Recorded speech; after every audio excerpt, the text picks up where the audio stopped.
Après avoir parcouru 2000 km, en partant de la France et traversant toute l'Espagne, jusqu'au port d'Algeciras, je t'ai présenté comment mon voyage a commencé, en entrant dans le royaume du Maroc. Ce pays qui pour certains est synonyme de vacances au soleil, de tagine, de couscous, de thé à la menthe et autres richesses culturelles. Pour moi, c'est tout l'inverse. Je reviens vers la terre de mes aïeux, la terre de mes ancêtres, la terre qui a fait de moi qui je suis aujourd'hui, et celle dont je retourne retrouver mes racines. Donc pour toi aujourd'hui, je te présente le Maroc.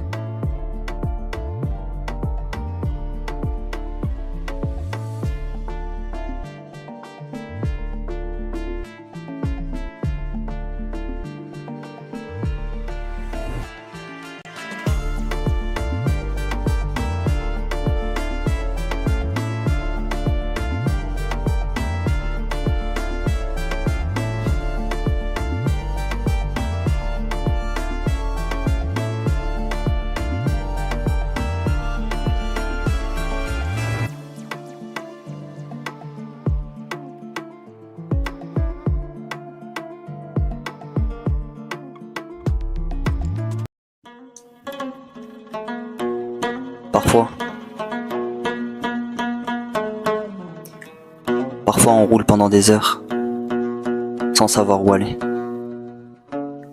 sans réel but, mais pour accomplir notre destinée.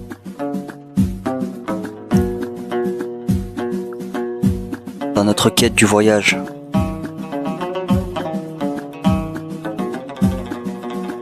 on est parfois accompagné, et parfois, on est seul face à l'adversité, en espérant un jour toucher le soleil, sans se brûler les ailes.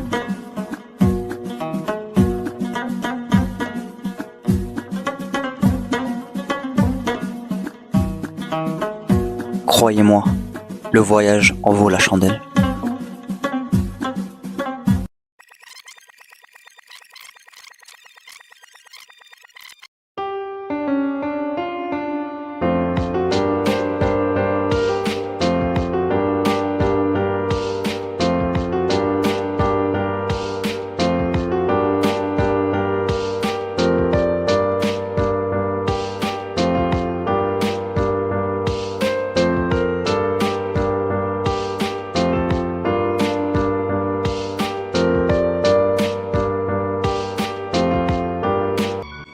Dans les différentes ruelles de la ville de Marrakech, on finit par tomber sur des trésors comme la Grande Casbah. Mais on n'est jamais trop surpris, surtout quand la nuit vient.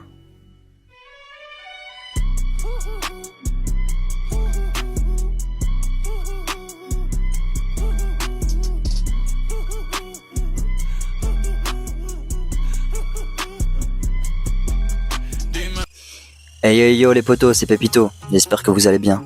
Alors aujourd'hui je vais vous parler de Ourika. Non, pas de la série de Booba, Ourika. En gros, tu crois connaître Marrakech, mais tu connais pas Ourika. Bah non en fait, tu connais pas Marrakech, attends je vais t'expliquer. En gros, c'est un petit coin de paradis à 45 minutes de route depuis Marrakech. C'est un endroit ultra dépaysant qui te sort de la ferveur et de la chaleur de Marrakech pour t'emmener dans un petit coin frais entre cascades et montagnes.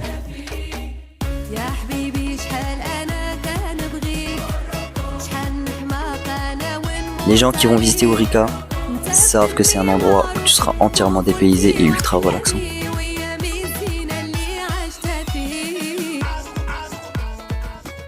En plus de ça, personnellement, je trouve qu'on y mange beaucoup mieux qu'à Marrakech. Tu as n'importe quel type de tagine et c'est ultra bon, dans une ambiance unique et à couper le souffle.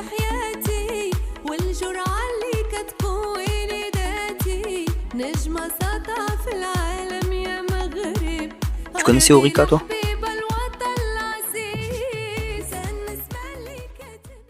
Hey yo les potos, c'est Pépito, le bouc qui voyage depuis 10 piges pendant que je faisais des tiges. Actuellement je suis au Maroc et je te présente Marrakech. Reste branché.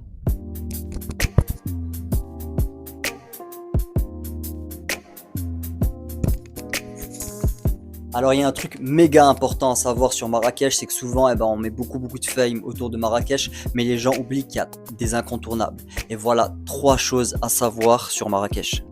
Premièrement, il y a les incontournables. Une fois que tu es arrivé, il faut savoir t'installer et il faut se préparer.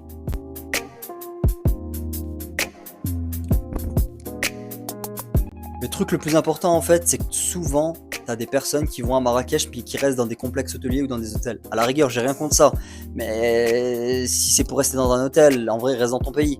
Il faut que tu vois la ferveur du pays, la chaleur, la culture de Marrakech. Et en fait, le truc, c'est que en allant dans ces complexes hôteliers, tu auras la chaleur, la piscine, tous les services que tu as d'un beau complexe hôtelier, mais tu n'auras pas cette ferveur. Donc moi je te conseille d'aller dans les riads. Les riads c'est la meilleure chose. Déjà de 1, tu fais travailler l'économie locale. Même si on sait que beaucoup des riads sont tenus par des occidentaux, et à la rigueur c'est pas un problème, mais il y a quand même des locaux dans les riads.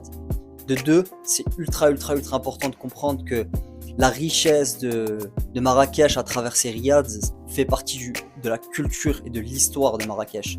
Aller dans les riads et s'imprégner de la culture de Marrakech. Troisièmement, il n'y a pas plus zen attitude qu'un riad. Quand tu es dedans, la seule chose que tu as envie, c'est te reposer, être tranquille, parce que c'est ultra chill.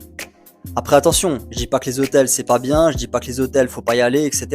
Je dis juste que les hôtels, surtout comme une ville comme Marrakech pour le coup,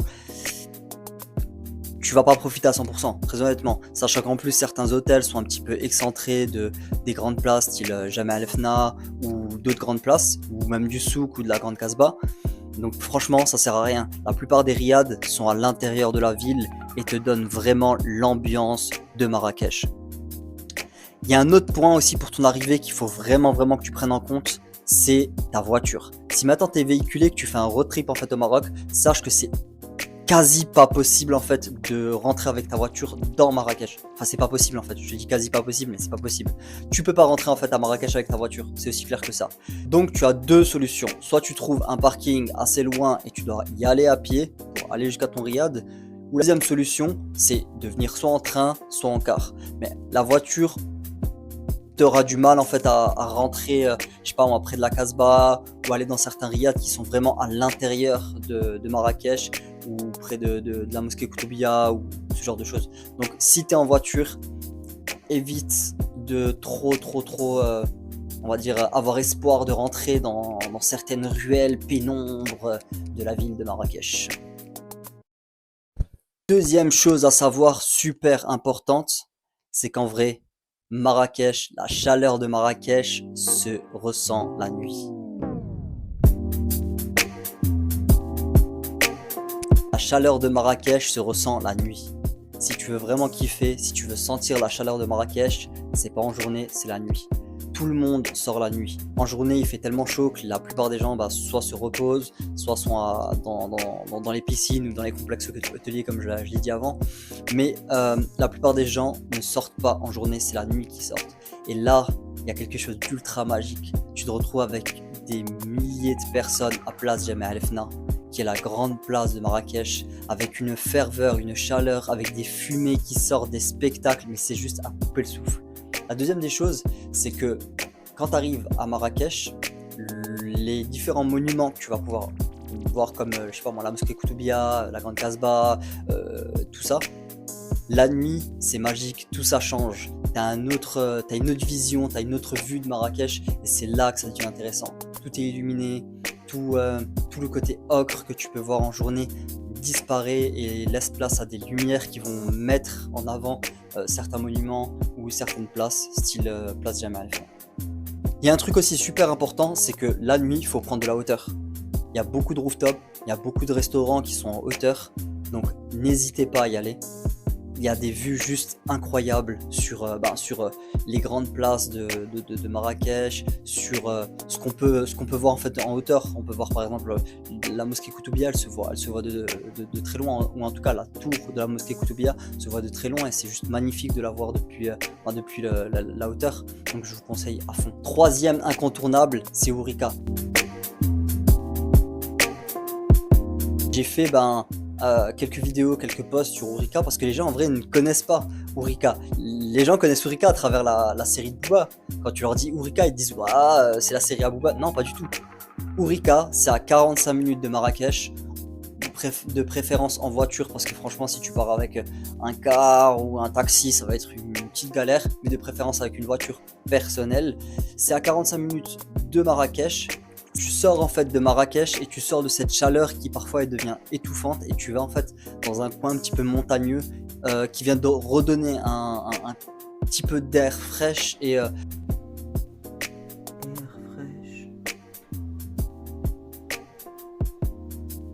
surtout pouvoir te poser dans certains restaurants qui sont au bord des ruisseaux en plein dans les montagnes. T'as de tout, tu peux manger tout type de tagine, aussi bien de la viande que du poisson, toutes les viandes et quasiment beaucoup de poissons, je vais pas dire tous les poissons quand même. En bref, Ourika, quand tu vas à Marrakech, c'est le truc à faire et à voir. Je dirais heureusement les touristes ne connaissent pas encore beaucoup parce que voilà, c'est quelque chose que les locaux connaissent. Tant mieux pour moi.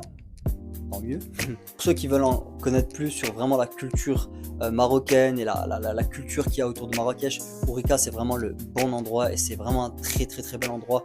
Les gens font un travail fabuleux. C'est des personnes vraiment avec une culture typique de marocaine et amazigh pour la plupart. Et franchement c'est respectable, il faut respecter ça comme toutes les cultures dans le monde. Et bravo à vous. Sur ce les potos, c'était Pépito. Je vous ai juste fait une brève explication de comment faut voir Marrakech. Surtout, n'hésitez pas à me suivre et à vous abonner pour comprendre le travail que je fais avec amour, de pouvoir apporter des explications sur la découverte des différentes cultures. Là pour le coup, c'était Marrakech au Maroc et j'espère vous revoir très vite. Ciao les amis.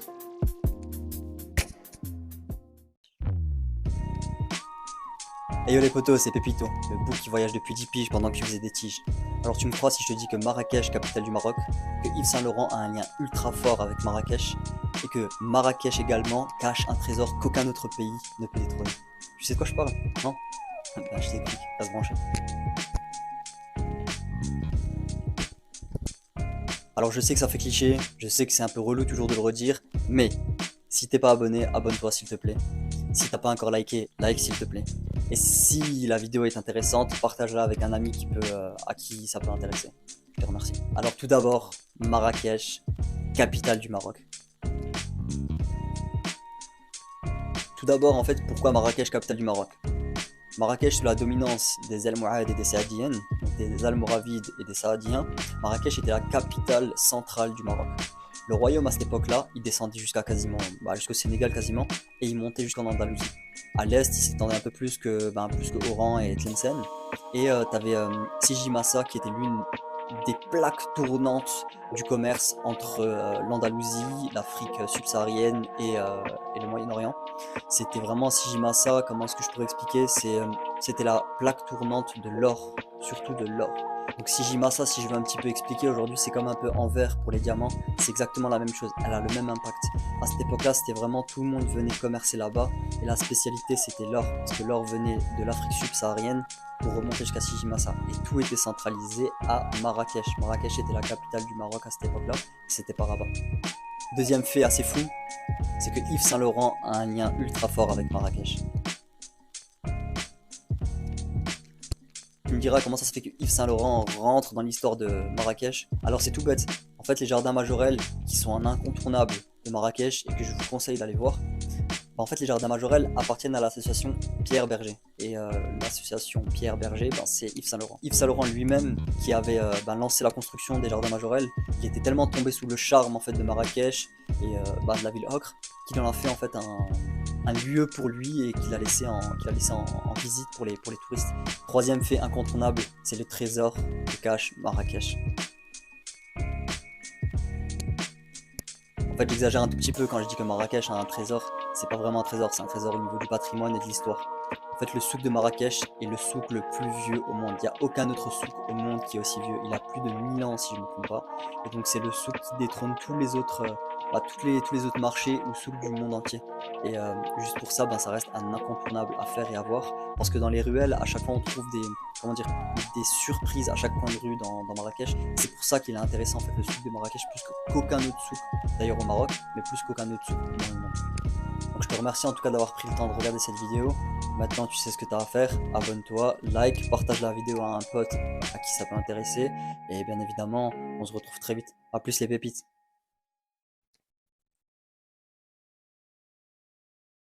Yo, c'est Pépito, le bouc qui voyage depuis 10 años pendant que tu mangeais tes tacos. On passe aujourd'hui sur un nouveau format, les 5 incontournables avant d'aller à. Et aujourd'hui, c'est Marrakech. C'est pas une présentation de Marrakech, je l'ai déjà fait dans des vidéos auparavant, tu peux le voir ici. Le but de cette vidéo, c'est de te donner les essentiels, les incontournables pour te préparer au voyage, dans le cas présent à Marrakech. On va traiter 5 points dans les incontournables. Sécurité, transport, loisirs, gastronomie et monnaie locale. Concernant la sécurité, Marrakech, c'est une ville plutôt safe. Du fait que ça soit une ville avec énormément de touristes, t'as pas forcément un taux de criminalité très haut. Au-delà de ça, les habitants de Marrakech en général sont plutôt sympas. Ils ont bon cœur et ils sont accueillants. Donc au niveau de la sécurité, franchement, t'as pas à t'y faire dans cette ville. De jour comme de nuit, tu peux te balader tranquillement et franchement, je pense pas que t'auras un seul problème. Après, c'est toujours bon à dire, quand t'es à l'étranger et que t'es pas dans ta zone de confort, fais toujours attention à toi. Traîne pas dans des zones qui craignent, va pas t'aventurer dans des ruelles sombres. En bref, ne te mets pas en danger. Concernant le transport, Marrakech c'est un peu une galère. Niveau bus, en général, partout au Maroc, c'est la galère. C'est toujours assez bondé. Donc, tu as une deuxième solution, c'est le taxi. En général, les taxis, c'est plutôt la bonne solution. Par contre, petit truc, fais très attention à lui demander de mettre le compteur. Au-delà de ça, franchement, tu peux utiliser un moyen de transport assez atypique. C'est les calèches à Marrakech. Pas mal la rime. Ça coûte pas forcément très cher et tu vas même parfois plus vite que le taxi. Donc, niveau transport, oublie le bus, peut-être le taxi, la calèche, c'est une bonne solution. Troisième point, les loisirs.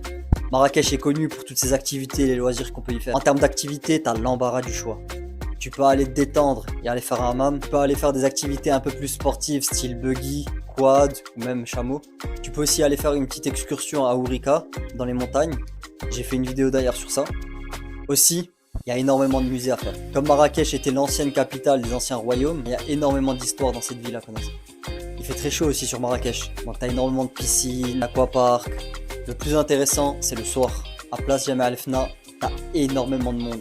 C'est à ce moment-là que tu ressens la ferveur des gens, l'activité, le loisir même de la ville de Marrakech. Donc niveau loisir, il n'y a vraiment rien à redire. Tu peux faire quasiment ce que tu veux à Marrakech. Niveau gastronomie, t'es pas à plaindre. Le Maroc, c'est une très bonne gastronomie. La spécialité de Marrakech, c'est la tangia. La tangia, en fait, c'est un pot en terre cuite qui est fermé et qui est enterré dans la terre et cuit dans la terre. Les tangias, t'en as toutes sortes, avec énormément de variétés de viande. Bien évidemment, tu retrouveras tous les incontournables, tagine, couscous, et bien évidemment le thé à la menthe. Cinquième point, la monnaie locale. Sur Marrakech, tu vas utiliser le dirham marocain. Prends toujours avec toi une quantité de liquide à Marrakech. Ne change pas ton argent à l'aéroport. Va pas dans les banques, surtout pas dans les banques à certains moments. Essaye de trouver des petites boutiques ou des bureaux de change locaux. Ça peut faire sourire parfois. Les meilleurs bureaux de change, c'est les petites boutiques du souk. Je te dis aussi, garde un peu de liquide sur toi parce que certains taxis, calèches ou même bus ou autres, parfois ils prennent pas la carte. En bref, Marrakech d'un point de vue général c'est assez sympa. On mange très bien, les gens sont super accueillants, c'est super chaleureux. Niveau transport, à part le bus, c'est plutôt accessible. Et si tu dois te divertir, t'as l'embarras du choix. J'espère en tout cas que cette vidéo elle va te servir. Et si tu vas à Marrakech prochainement, écris-le en commentaire. Sur ce, à plus ma pépite. Salut mes pépites, comment ça va? J'espère que vous allez bien. Bonjour à vous, je ne me suis jamais présenté, j'ai jamais pris le temps de me présenter pour vous, Pépito Ibn Battuta, bonjour. Pépito Ibn Battuta. Je sais pas si vous vous souvenez de Pépito. Mais Pépito, le petit biscuit, lui là, le petit Mexicain. Ah ouais, lui. En fait à l'époque, j'étais tout bronzé et il me restait plus que la moustache. Et on a fini par m'appeler Pépito. Ouais, ok. Ibn Battuta par contre c'est moi qui ai choisi Ibn Battuta. Ibn Battuta est mon père spirituel. Je répète, mon père spirituel. Ibn Battuta, c'est un explorateur, le plus grand explorateur sur Terre. Comme moi, il est marocain. Il avait tellement de fame que même Christophe Colomb, à un moment donné, il était fan de lui. En fait, Ibn Battuta, c'est aussi fort que ça. Il est allé en Afrique subsaharienne, il est aussi allé en Asie. Donc, la Chine, Japon, tout ça, quoi. Et c'est lui, entre autres, qui a découvert les shinobi, les ninjas, Naruto. Ah, c'est Ibn Battuta qui a découvert Naruto. T'as capté ou pas? En vrai, à ce qui paraît, il a même fait un tagine à Konoha. Mais ça, c'est la légende qui le dit. Si c'est vrai ou pas, je sais pas. Bref, tout ça pour dire que Ibn Battuta est l'un des plus grands explorateurs que la Terre ait connu. Il m'inspire de fou, ce mec-là. Voilà pourquoi, au final, je me fais appeler Pépito Ibn Battuta. Pépito, le fils de Battuta. Mais parlons plus sérieusement. Je suis qui, moi, en fait? Je suis un enfant qui a pas fini de grandir, venant d'un des milliers de quartiers de France. Vous savez, ces quartiers de France, où l'espoir... Bah, l'espoir, on a du mal à garder espoir là-bas, mais non, non. Moi, j'ai pas perdu espoir. Moi, j'ai gardé espoir. C'est pour ça qu'en fait, j'explore le monde et je le découvre. Et je te fais découvrir avec. Mais attends, dans la pratique, Pépito, c'est quoi exactement? Pépito, c'est plus de 10 ans d'exploration à travers le monde. Ça commence par le Portugal, San Francisco, Barcelone, Venise, Mexico, Athènes, Split, Londres, l'Égypte, Prague, Lausanne, et j'en passe encore plein d'autres. Et des publications exclusives sur Instagram, allez-y, sur TikTok, qui est tout fraîchement arrivé, allez donner de la force, sur YouTube, ici présent, et sur la dernière plateforme existant, le dernier des Mohicans, Facebook. Il y a encore plein de choses à faire sur Facebook, en vrai c'est assez cool, donc venez. Au final tu me diras, mais pourquoi tu voyages? C'est quoi ton but? En fait au final, voyager c'est super important, ça permet l'émancipation intellectuelle et géographique. Je l'ai toujours dit, je l'ai toujours redit, faut quitter ta zone de confort, il faut toujours aller voir les autres. Surtout que le monde est grand, il y a plein de cultures, il y a plein de langues, il y a plein de gens qui peuvent t'apprendre, tu peux apprendre d'eux et ils peuvent apprendre de toi. Il faut sortir, aller voir le monde. Quand tu te retrouves, je sais pas moi, de l'autre côté de la planète avec des gens qui te ressemblent absolument pas, c'est là où tu apprends à te connaître. C'est là où c'est intéressant. Qui plus est, franchement, c'est un plaisir de pouvoir découvrir des nouvelles cultures, des patrimoines, une histoire que je peux vous transmettre et que je peux essayer de partager avec vous. C'est un plaisir. Si un plaisir. Non, sérieusement, je sais pas comment vous dire ça, mais c'est quelque chose de spécial de voyager en se disant qu'on va pour explorer. En tout cas, c'était une courte introduction de qui je suis. Je voulais me présenter à vous parce que je l'ai jamais fait. J'espère que ça va te plaire. Plus ma pépite. Plus ma pépite. Appelez ma pépite. Je t'ai raconté l'anecdote du jour où j'ai failli rester bloqué en Afrique sans papier. En fait, je prenais le bateau depuis le port d'Algeciras en Espagne et je devais arriver à Tanger. Pendant la traversée, en fait, il y a toute une vérification. Papier pour les voitures, vérification douanière, etc. À ce moment-là, le douanier a l'obligation de vérifier que chaque passeport correspond à chaque personne, physiquement. Et donc c'est à mon tour. J'arrive devant le douanier avec ma nonchalance et mon arrogance de français. Et je lui tends mon passeport et ma carte d'identité française. Il me regarde, il me dit ta carte nationale marocaine, elle est où? Je lui dis je sais pas. Il me dit t'en as une? Je lui dis je sais pas, je crois que mon père en a fait une mais je suis pas sûr. Il me dit mais tu sais si ton père l'a faite ou pas? Je lui dis je sais pas. Toujours avec ma nonchalance et mon arrogance de français, je lui dis bah je sais pas, regarde dans ton système. À ce moment-là, le douanier a pété les plombs. Il a pris mes papiers, mon passeport et ma carte d'identité. Et à partir de ce moment-là, j'ai commencé à faire les 1000 pas. J'ai pensé à tout et n'importe quoi. Je me suis dit mince, je vais arriver en Afrique sans papier. Pire que ça, je me suis demandé mais comment je vais faire pour retourner en Europe. À ce moment-là, j'étais vraiment sans papier. J'ai fini par avaler ma fierté et je suis allé le voir pour m'excuser. Le douanier m'a répondu sur un ton assez sec. Ça va pour cette fois, mais la prochaine fois, fais attention. Je les garderai avec moi les papiers. Dieu merci, je suis rentré dans le royaume avec mes papiers et j'ai pu y ressortir avec mes papiers.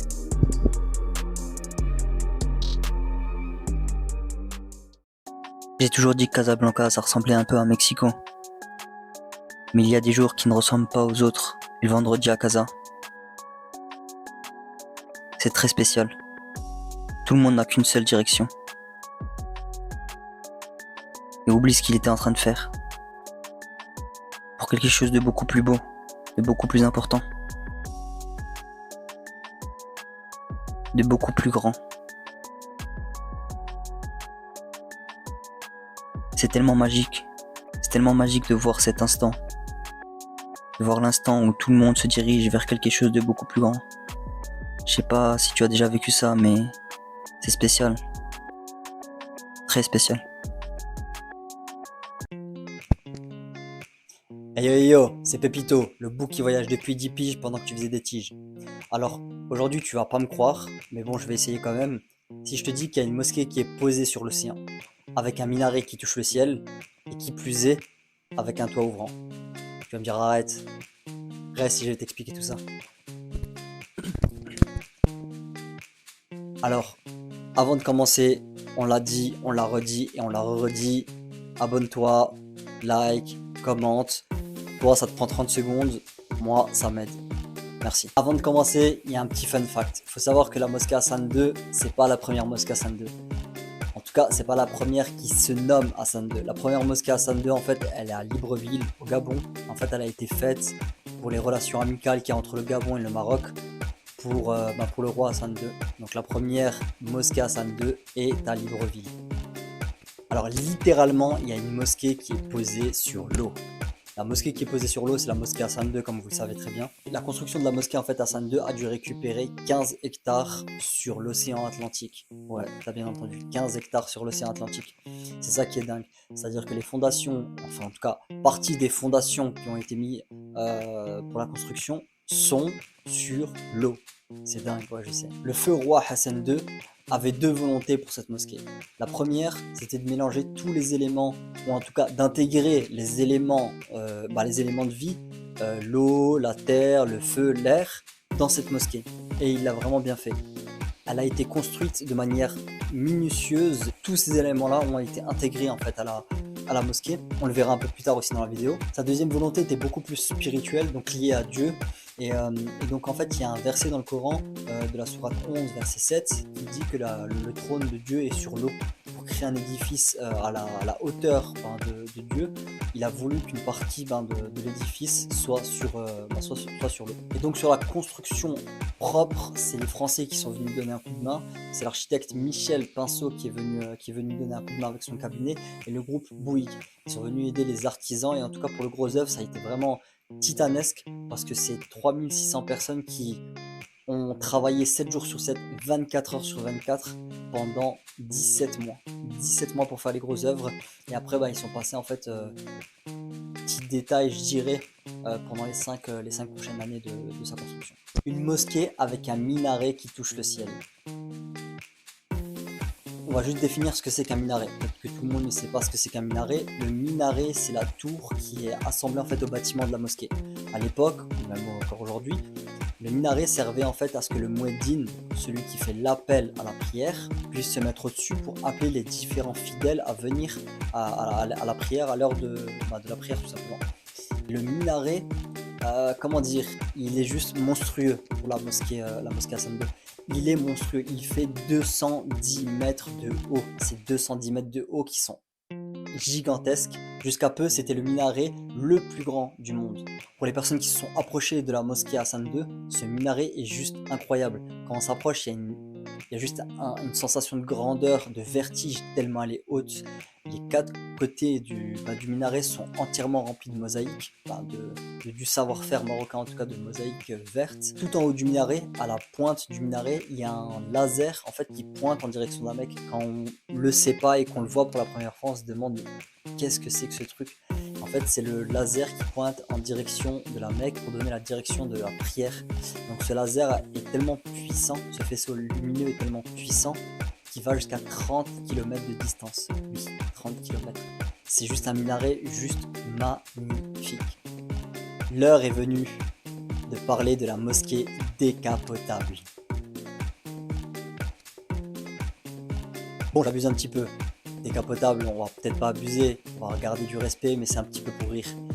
La mosquée Hassan II a littéralement un toit ouvrant. Elle a un toit ouvrant, le poids est approximativement de 1100 tonnes, et en fait le toit s'ouvre en 5 minutes. Vous imaginez, je répète, 1100 tonnes qui s'ouvrent en 5 minutes. C'est juste énorme. Le toit en fait est juste magnifique. En tout cas, on voit bien que à travers ce toit ouvrant de la mosquée, le feu roi, Sa Majesté Hassan II, a véritablement voulu fusionner tous ces éléments. Les éléments qu'on est en train de dire, donc du feu, de la terre, de l'eau et de l'air. On voit bien qu'il a posé une partie de la mosquée sur l'eau, une partie de la mosquée sur la terre. Le toit s'ouvre laisse entrer l'air. Et pour les personnes, et pour les rares personnes qui ont pu voir en tout cas le toit s'ouvrir, c'est juste magnifique. Je dis pour les rares personnes parce que le toit ne s'ouvre pas tout le temps. Assiste en fait à l'ouverture du toit de la mosquée, c'est incroyable. On a tout le courant marin, l'air qui vient de l'océan qui rentre, qui donne de la fraîcheur à l'intérieur de la mosquée. On a tous les oiseaux, les mouettes qui rentrent et qui créent une fusion qui créent une harmonie en fait avec l'ensemble du lieu spirituel. C'est juste incroyable et franchement juste pour ça, chapeau, vraiment chapeau. Entre la mosquée qui est collée sur l'eau, non excuse-moi, qui est posée sur l'eau, avec le minaret qui touche le ciel et le toit ouvrant, c'est juste une mosquée mais incroyable et qui a à visiter. Petit bonus de cette vidéo, il peut peut-être faire sourire ou pas, en tout cas la mosquée Hassan II n'est pas qu'une mosquée. En fait elle abrite et elle accueille plusieurs autres pôles. Elle accueille entre autres un très grand hammam. Oui, un très grand hammam. Au sous-sol de la mosquée, en fait, on a un hammam public qui n'est pas forcément cher, qui est accessible à tous les citoyens marocains. Ce hammam est juste somptueux. Il y a l'image de l'extérieur de la mosquée et de l'intérieur, avec des mosaïques, fait avec des finitions juste incroyables. C'est une expérience plus que juste venir se laver dans un hammam. C'est juste magnifique. Et donc, le hammam n'est pas le seul, on va dire, pôle autre que la mosquée en tant que telle. La mosquée abrite donc une madrasa, un hammam, le musée de la mosquée tout simplement, et une médiathèque. Donc c'était Pépito, j'espère qu'en tout cas ça t'a plu, j'espère que ça t'a appris quelque chose par rapport à cette mosquée qui est juste incroyable et exceptionnelle sur terre quasiment. Si t'es jamais allé à Casa ou à la mosquée Hassan II, dis-le moi en commentaire. Et si t'es allé à la mosquée, dis-moi si t'es allé au hammam aussi. Allez, à plus les potos.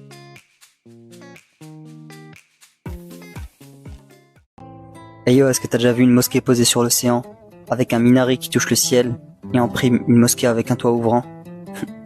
C'est Pépito, et aujourd'hui je vais te présenter la mosquée Hassan II de Casablanca. Ce bâtiment représente bien le mélange entre la culture marocaine et l'ingéniosité moderne. La moitié du bâtiment de la mosquée est littéralement construit sur l'océan Atlantique, offrant une vue incroyable quand les vagues viennent se claquer contre les rochers. Et le bruit, je t'en parle pas. Ensuite t'as le minaret. Ah, le minaret. Le minaret de la mosquée est l'un des plus grands au monde, avec 210 mètres de hauteur.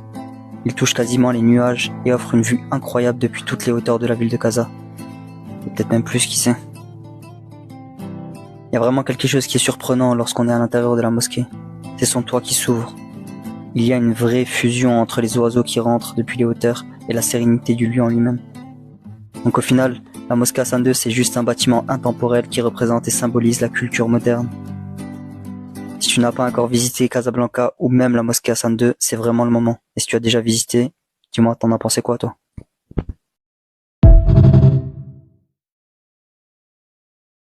Tu connais peut-être l'histoire des tours jumelles de New York, mais est-ce que tu connais l'histoire des tours jumelles de Casablanca? C'est Pépito, le bookie. Je te laisse finir pour une fois. Vas-y, reste branché. Un peu d'histoire pour les cancres du fond de la classe. Ces tours jumelles, t'en as un peu partout en fait sur Terre. Et même des très connus. T'as les tours Petronas par exemple en Malaisie, la Torre Santa Cruz en Espagne, la Emirate Tower à Dubaï, les tours Deutsche Bank à Francfort, ou encore les malheureuses World Trade Center de New York. Maintenant, celle qui nous intéresse le plus, c'est les tours jumelles de Casablanca. Les tours jumelles de Casablanca, elles ont été construites dans les années 90. Ils ont fini de construire les tours en 1998 ou en 98 pour les Suisses. Elle apporte en fait une touche de modernité dans tout le centre-ville de Casablanca. Il y a eu un développement économique sans précédent après sa venue. Elle est à cheval entre différents quartiers comme le quartier Marif, qui fait partie du triangle d'or de Casablanca. L'une des zones économiques vraiment importantes de Casablanca. Niveau taille, les Twin Center mesurent 118 mètres de haut pour 28 étages. Question esthétique, on voit qu'elle est un petit peu différente de ce que le Maroc fait en termes de savoir-faire. C'est Ricardo Bofill, un espagnol, un architecte espagnol qui est venu dessiner en fait les tours. Il a apporté une touche de modernité et Ricardo Bofill, c'est lui. Ah, il ressemble un petit peu à Xavier Niel. Ouais, le patron de fric quoi. Personnellement, la première fois que j'ai vu les Twin Center de Casablanca, j'ai été ultra émerveillé. Elles étaient ultra grandes et ultra blanches. J'étais encore tout jeune à cette époque-là.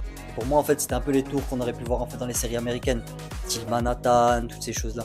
Il y avait un truc ultra atypique à l'époque. Tu pouvais passer d'un quartier avoisinant les tours et arriver aux tours et en fait c'était deux environnements totalement différents. J'ai l'impression de passer dans un monde nouveau de Casablanca. Personnellement, j'avais presque même l'impression à certains moments quand j'étais au centre-ville, au niveau des Twin Centers, d'être en Europe tout simplement.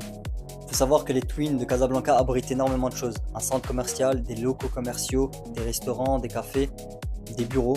Mais ce qui nous intéresse dans cette troisième partie, c'est le Sky 28. Sky 28 en fait c'est un bar qui est tout en haut des tours. C'est un bar juste incroyable, avec une vue panoramique. À l'époque c'était un peu plus difficile, mais aujourd'hui tout le monde peut accéder en fait au Sky 28. Ça coûte quand même relativement cher. C'est quand même une soixantaine d'euros, c'est pas donné. Par contre, c'est à faire. En fait, comme je l'ai dit, depuis le Sky 28, on a une vue panoramique sur toute la ville de Casablanca. On a surtout une vue sur la mosquée Hassan II. J'ai fait une vidéo dernièrement, tu peux aller la voir. En plus d'avoir une vue sur la mosquée Hassan II, t'as une vue incroyable sur l'océan Atlantique, sur le reste de la ville. Et ça n'a pas de prix. Si, une soixantaine d'euros. Bref, aujourd'hui les Twins de Casablanca, c'est un réel monument à Casablanca. Ils font partie intégrante du patrimoine de Casablanca. En plus de ça, avec son design totalement épuré, elle a ramené une modernité folle. La question finalement c'est, toi, est-ce que t'es déjà allé à Casablanca? Si t'es déjà allé à Casablanca, t'es déjà allé au Twin Center? Si t'es déjà allé au Twin Center, t'es déjà monté au Sky 28? Si t'es déjà monté au Sky 28, bah tu vas nous mettre ça en commentaire. Sur ce ma pépite, à plus. Je t'ai raconté l'anecdote de pourquoi Casablanca. Le nom de la capitale économique du Maroc doit son nom aux marins espagnols qui, longeant les côtes à cet endroit, apercevaient une maison blanche perchée sur une colline. Cette Casabianca allait donner son nom à la ville Casablanca. Le blanc est donc la couleur par excellence de la ville. Mais tous les habitants le savent très bien. Il n'y a rien de vraiment blanc à Casablanca. Ils ont même fini par la surnommer Casa Negra, la maison noire. Parce que le soir, dans les ruelles sombres, tu peux tomber sur des surprises. De grandes surprises. À Casa Negra. Sécurité, transport, loisirs, gastronomie ou encore monnaie locale, c'est les 5 incontournables. Aujourd'hui, on fait les 5 incontournables dans la ville de Casablanca, au Maroc. Rentrons dans le vif du sujet. Casablanca est une ville dangereuse. C'est un rêve qui peut devenir très rapidement un très grand cauchemar. Je donne pas forcément mon avis personnel, mais là c'est des statistiques. Elle faisait partie des 17 villes les plus dangereuses d'Afrique pour enfin finir par grimper à la 10e place, malheureusement, et à la 93e place mondiale. C'est vraiment pas rien. Me concernant et connaissant très bien la ville de Casablanca, je l'ai encore dit dernièrement lors d'une vidéo, Casablanca c'est Mexico. Très honnêtement, il faut pas se promener n'importe où et n'importe comment, et les choses théoriquement devraient bien se passer. Niveau transport en commun, la ville elle est assez bien desservie en général. Il y a deux types de taxis à Casablanca. Le petit taxi, ou le taxi rouge comme on l'appelle à Casa, c'est le taxi que tout le monde connaît, avec un compteur, et il t'emmène où tu veux aller. Fais juste très attention de lui dire de mettre le compteur, sinon ça va coûter vraiment très cher. Ah, aussi un truc, ne mets jamais la ceinture quand tu es dans un taxi rouge, c'est très insultant pour le chauffeur. Ensuite on a le taxi blanc, ou le grand taxi comme il disait à Casa. En fait c'est pas vraiment un taxi, c'est un style de taxi navette. Il fait toujours le même trajet et tu peux pas lui dire de te déposer à un endroit bien précis. Beaucoup mieux que le taxi rouge, mais attention, on peut très rapidement se retrouver à 7 ou 8 personnes à l'intérieur. Je répète, 7 ou 8 personnes à l'intérieur du taxi blanc. Pour le bus, c'est assez safe et bien desservi en général. Ils viennent en plus de renouveler leur flotte de bus, donc c'est plutôt propre également. Depuis quelques années aussi, Casablanca accueille son tout nouveau tram. Il change totalement la vie des habitants et permet de se déplacer beaucoup plus rapidement. Les transports vont de pair avec le point que j'ai cité juste avant, c'est-à-dire la sécurité. Faites vraiment attention quand vous prenez taxi, bus, tram ou n'importe quel transport en commun. Casablanca n'est pas vraiment une ville de loisirs, mais plutôt une ville de découverte. Tu auras les visites incontournables à faire comme la mosquée Hassan II ou encore les Twin Centers. J'ai pu faire quelques vidéos dernièrement sur ces deux incontournables. Pour ça, il faut au moins être abonné à Instagram ou TikTok. Sinon, tu pourras aller flâner le long de la corniche à Casablanca. Il y a la magnifique plage de Ain Diab où tu pourras soit te poser sur la plage et profiter de l'eau, ou soit aller dans un des clubs ou aquapark. Tu pourras également te rendre dans le plus grand centre commercial d'Afrique, le Morocco Mall. Impressionnant dedans, c'est que tu as toutes les enseignes du monde et tu peux même aller faire de la plongée sous-marine. Ouais, de la plongée sous-marine à l'intérieur d'un centre commercial. Il n'y a que les Marocains pour faire ça, franchement. Pour les fêtards, la corniche elle est animée toute la nuit. Même le McDo il fait 24/24 pour te dire à quel point ça s'arrête jamais. Gastronomie, la spécialité à Casablanca, c'est la pastella. Ça fait de différentes sortes, avec du poulet, des fruits de mer, grandes, petites, bref, il y en a pour tout le monde. La pastella est généralement fourrée soit de poulet que l'on vient saupoudrer avec du sucre et de la cannelle, soit avec des fruits de mer et des crevettes par-dessus. Le tout est enveloppé avec de la feuille de brique. Juste à y penser. Niveau monnaie locale, on est comme à Marrakech, on est sur le dirham marocain. Je vais juste ajouter un petit tips à Casablanca pour ceux qui veulent faire du change. En général, le meilleur endroit pour aller faire du change, c'est en vieille ville. Il y a quelques bureaux de change qui sont assez attractifs par rapport aux banques. Moi personnellement, je vais là-bas quand il s'agit de faire du change. C'est un peu plus compétitif que certaines banques. On aura vu en tout cas les 5 incontournables à Casablanca. Si t'es déjà allé à Casablanca, écris-moi si ça te paraît logique ce que je t'ai dit. Si t'es pas encore allé à Casablanca, n'hésite pas aussi à écrire si t'as besoin de plus d'informations. A plus ma pépite.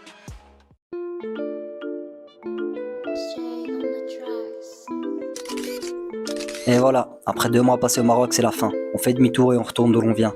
Un sentiment assez étrange. Reste, je vais t'expliquer.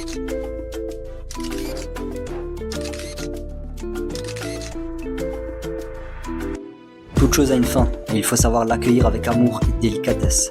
Pour commencer un nouveau chapitre, il faut d'abord clore le précédent. Pour mener une nouvelle bataille, il faut remporter la dernière. Et surtout, pour entamer un nouveau voyage, il faut achever celui en cours. Je t'ai montré un magnifique pays, le Maroc, une partie de mes origines. J'ai essayé d'être le plus exhaustif possible pour te dévoiler la richesse et la culture de chaque ville, avec son histoire et son patrimoine, comme celle-ci par exemple. Quitter le Maroc par la mer, il y a quelque chose d'unique, presque symbolique, la fameuse traversée de la Méditerranée. Une fois passé ces grillages, on laisse derrière soi le Maroc et l'Afrique. Pour retrouver l'Europe, mais combien de personnes, combien de jeunes rêvent de franchir ces mêmes grillages, de traverser cette mer, dans l'espoir d'un avenir meilleur? Bref, je vous ai aussi parlé de l'ancienne capitale du Maroc, si je me trompe pas, non? La régénération, ça te parle? C'est l'idée de retrouver ton énergie vitale pour entreprendre de nouvelles choses avec ton plein potentiel. Voyager. Ouais, voyager est déjà une merveilleuse façon de changer d'air, de se reconnecter ou de découvrir. Mais retourner dans son pays d'origine, c'est encore plus puissant. Ça te booste, ça te recharge pour conquérir le monde. Pour ma part, être à Casablanca, ma ville d'origine, a suffi à recharger mes batteries pour un bon moment. Et voilà, on arrive à la fin. La fin de ce voyage, mais surtout de ce partage. Ce sentiment, tu le connais sûrement, celui qui te serre le cœur en quittant le port de Tanger. Laisser derrière soi tous ces souvenirs, c'est un mélange de nostalgie et de mélancolie. Mais on n'est pas là pour pleurer, on est là pour découvrir, pour montrer un nouveau visage au pays que l'on visite.